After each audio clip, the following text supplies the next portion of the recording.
Socotra, pulau yang sangat indah dan tidak pernah ditemukan di tempat lain. Makhluk yang hidup di dalamnya pun terlihat asing dan jarang tersentuh oleh dunia luar. Dunia menyebutnya Pulau Alien. Bahkan ada yang menyebutnya sebagai neraka dunia. Mungkin karena banyak hal aneh di dalamnya yang tidak ditemui di belahan bumi lain.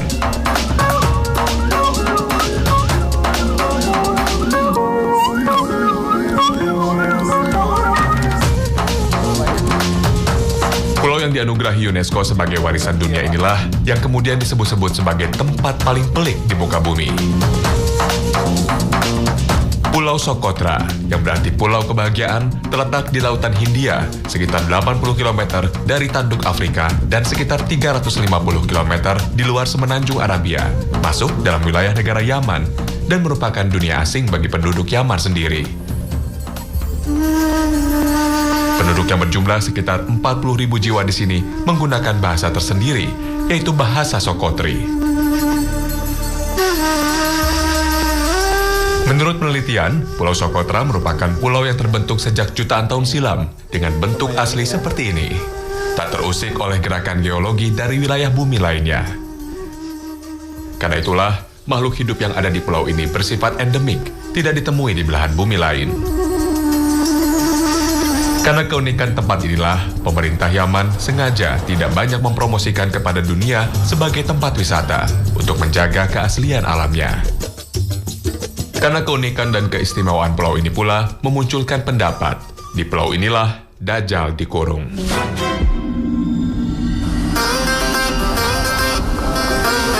Berdasarkan pendapat inilah, aku, sang musafir, tergerak untuk menelusuri Pulau Socotra.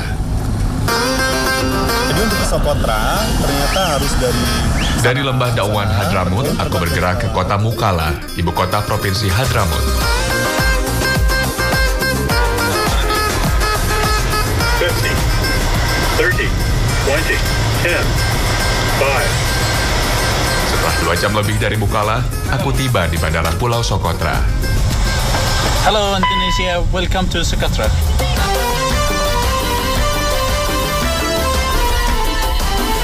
Aku berharap menemukan jejak Al-Masih Ad-Dajjal yang disebut Rasulullah akan membuat kerusakan di muka bumi di akhir zaman.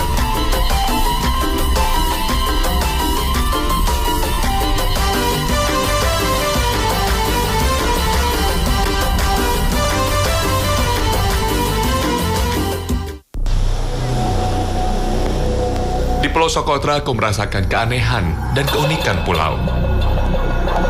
Wajar jika muncul pendapat di pulau ini Dajjal pernah dikurung. Apalagi di pulau ini banyak ditemukan gua-gua besar yang langsung menghadap ke Samudra Hindia.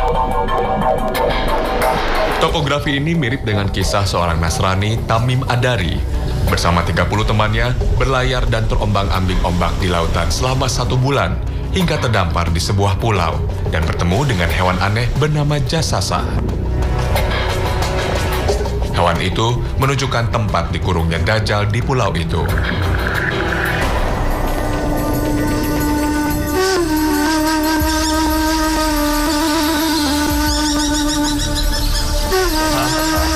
Kisah yang disebutkan dalam hadis riwayat Muslim inilah yang kemudian dikenal dengan hadis Jasasa.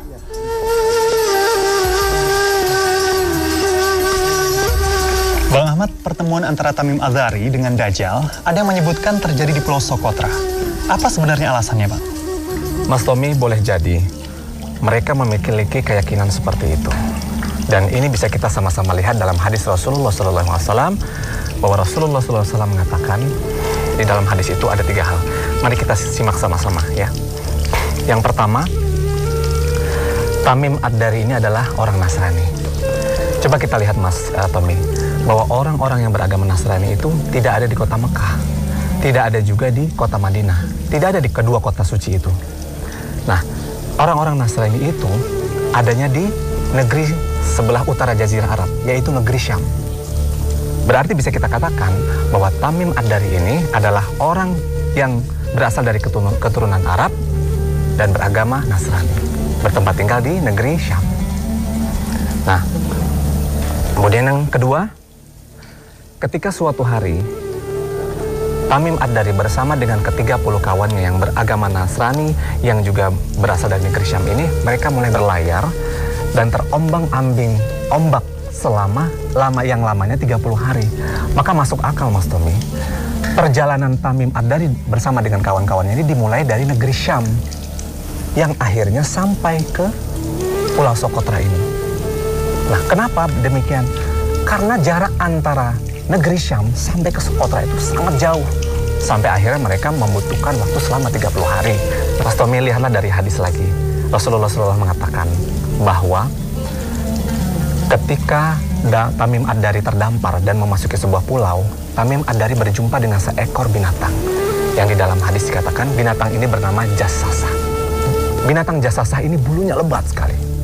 Sampai-sampai tidak bisa membedakan mana bagian kepala, mana bagian belakang. Tamim Ad-Dari belum pernah bertemu binatang seperti ini. Dan ini aneh sekali, belum pernah dijumpai di tempat-tempat yang lain. Nah, karena keanehan itulah orang meyakini bahwa tempat pertemuan mereka itu berada di Pulau Sokotra ini. Karena Pulau Sokotra ini adalah pulau yang teraneh, pulau yang terunik yang berada di dunia. Goa Dogo, salah satu goa di kawasan Pulau Sokotra ini tampak berusia tua. Beberapa lorong goa sengaja ditutup agar tidak dimasuki orang. Karena bentuk goa yang cukup unik ini selalu mengundang minat turis. Posisinya menghadap ke arah lautan. Hal ini mirip dengan cerita tentang pertemuan Tamim Ad-Dari yang dikisahkan dalam hadis Rasulullah SAW.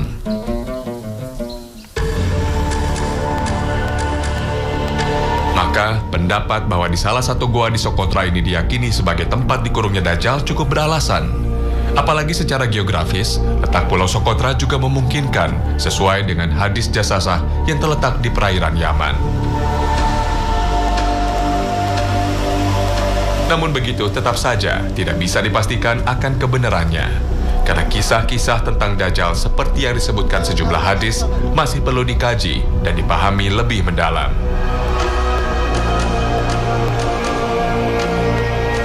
Kisah Dajjal diantaranya diriwayatkan oleh Imam Muslim dalam Sahihnya.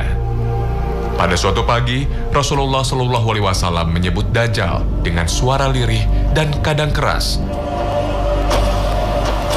sehingga para sahabat mengira Dajjal berada di balik pohon-pohon kurma. Sikap Rasulullah itu membuat penasaran dan khawatir para sahabat. Rasul kemudian mengatakan, "Yang aku khawatirkan adalah bila ia muncul. Jika aku masih hidup, maka aku sendiri yang akan menghadapinya. Tapi jika muncul setelahku, maka setiap orang adalah pembela dirinya sendiri, dan Allah adalah penggantiku atas setiap muslim." Rasul kemudian menceritakan ciri-ciri Dajjal. Ia adalah seorang pemuda berambut ikal, matanya menonjol, mirip Abdul Uzza bin Qatan. Maka siapapun dari umat Muhammad yang bertemu hendaknya membaca permulaan surat Al-Kahfi.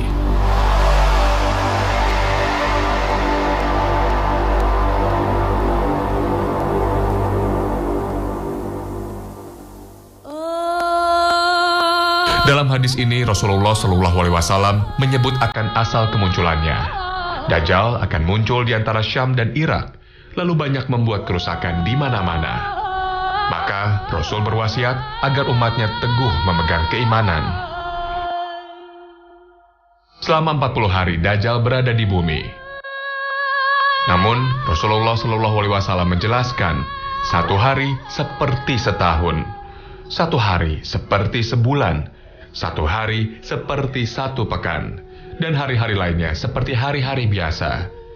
Saat itu, kaum muslimin harus memperkirakan sendiri waktu sholatnya. Selama itulah Dajjal berpindah-pindah dari satu lokasi ke lokasi yang lain. Dalam riwayat lain disebutkan, tidak ada satu negeri pun yang tidak dimasukinya, kecuali Makkah dan Madinah, karena dua kota suci ini dijaga oleh para malaikat. Kecepatannya seperti hujan yang diakhiri angin. Ia mendatangi kaum dan menyeru mereka. Mereka menerimanya, karena ia mampu memerintah langit agar hujan, memerintahkan bumi, bahkan mampu menghidupkan orang yang mati. Hadis ini banyak mengungkap sosok Dajjal dan kemunculannya kelak.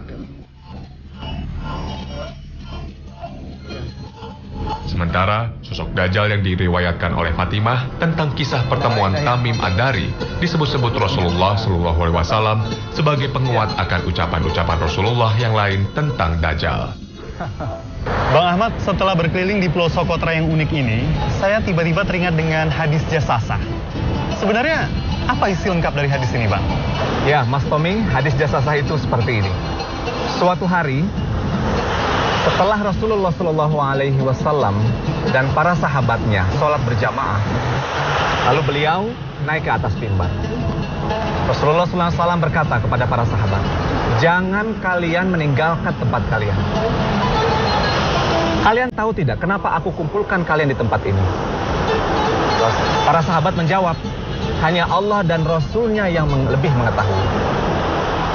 Rasulullah SAW melanjutkan, telah datang kepadaku Tamim Ad-Dari.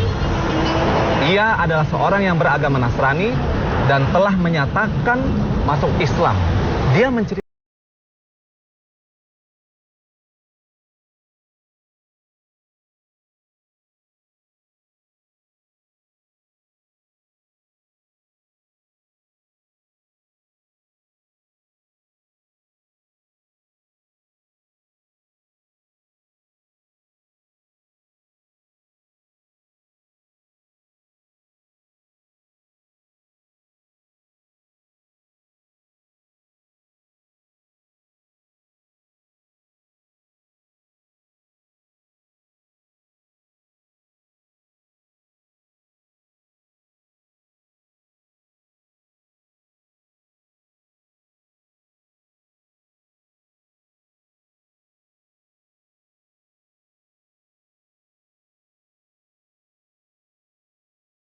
binatang apakah engkau ini?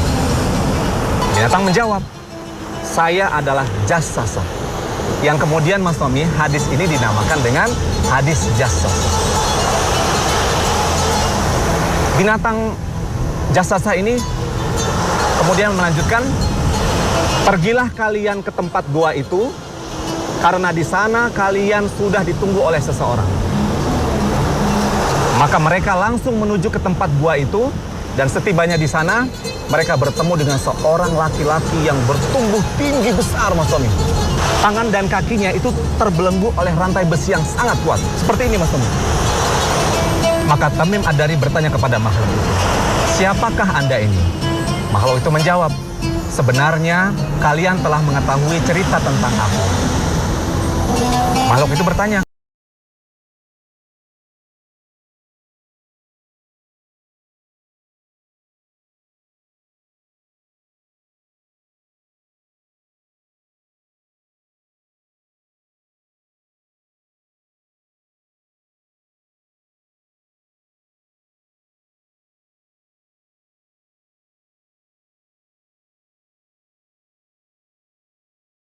ke kota Madinah.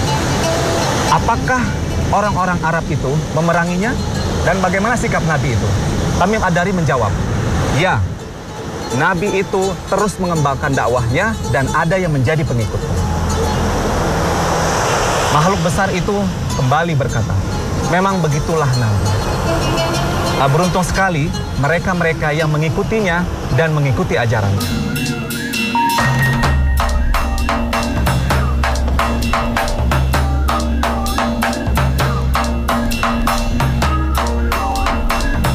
Tak cukup sehari aku menelusuri Pulau Socotra untuk mencari jejak hadis Jasasah.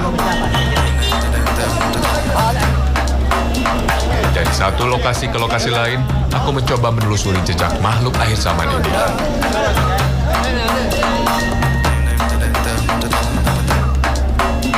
Tampaknya para penduduk Socotra pun sering mendengar cerita hadis Jasasah yang dikaitkan dengan pulau mereka. والله ما عندنا يعني خبر اكيد انه يكون في جزيره سقطرى. يعني في جزيره ما فيش هناك كتابات سنه تقول ان الحاصل لهذه المقابلة في جزيرة سقطرى يعني ما في شك. لا نرى المجاهد المسيح الدجال. المسيح الدجال هو سيظهر في آخر علامات الساعة الكبرى. عندها سيأتي المسيح الدجال وتحصل القيامة. بس يعني هو مش موجود هنا سقطرى؟ لا نوت سقطرى. على الجزيرة مش جزيرتنا، هذا جزائر ثانية. هذا مسلمة كلهم من واحد على الآخر. والله فندق حديد أخلي بعض. ما تعرف تكلم أنت. ماشي هنا ماشي مش هنا. الجزر الثانية توصل الحواش حلاش والجبلان والوحوش في وسط البحر. هنا في الدجال هنا لا ماشي جزيرة سقطرى حق كرام واستحاء وعدن. الا نزادي مع الكلام هذا زايد عليهم متغفلين كلهم. دخل موضوع ثاني. اسال دي سؤال بس. يلا اسال. شكرا. لا هو نفس دي سؤال بس. هو بيسال هل جزيرة سقطرى او لا فقط؟ لا. هل في جزيرة سقطرى؟ هل في جزيرة؟ الحديث قال انه في جزيرة. بس هل الجزيرة سقطرى ولا جزيرة اخرى؟ فيها جزيرة سقطرى. لا الدجال قلنا. لا مش عندها وبس. ما ادري وين الجزر انا. مش جزيرة سقطرى وبس.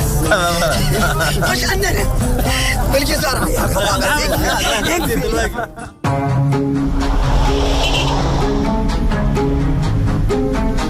Keunikan Pulau Socotra tidak hanya mencakup floranya saja, seperti pohon darah dua saudara yang menyerupai payung, atau pohon botol yang tumbuh di sela-sela bebatuan tandus.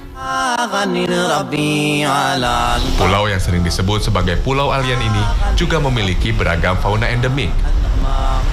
90% jenis reptil yang ditemukan merupakan endemik Pulau Socotra. Selain itu, dari 192 spesies burung, 44 jenis burung diantaranya bertelur di Pulau Socotra. Berdasarkan penelitian para ilmuwan, ada 22 titik area burung yang sangat penting di pulau ini. Salah satu fauna endemik Pulau Socotra adalah burung Socotra starling.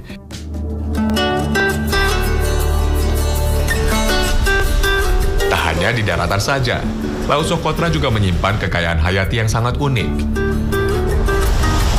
Berdasarkan penelitian dari para ahli, karakteristik dari keanekaragaman hayati di Laut Socotra merupakan gabungan dari berbagai wilayah, seperti Samudra Hindia, Laut Merah, Laut Arab, juga Afrika.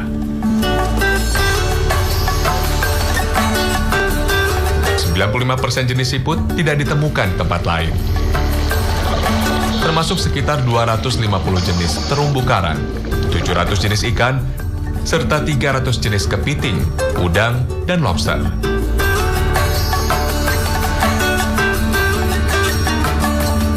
Dengan kelangkaan dan keunikan flora dan fauna yang ada di Pulau Socotra inilah, maka tak heran jika beberapa dugaan muncul bahwa binatang jasasah yang aneh dalam hadis Tamim Ad-Dari berada di Pulau Socotra. Teori pulau ini sebagai tempat dikurungnya Dajjal makin menarik jika dihubungkan dengan sejarah lainnya bahwa Dajjal pernah dikurung di Laut Yaman.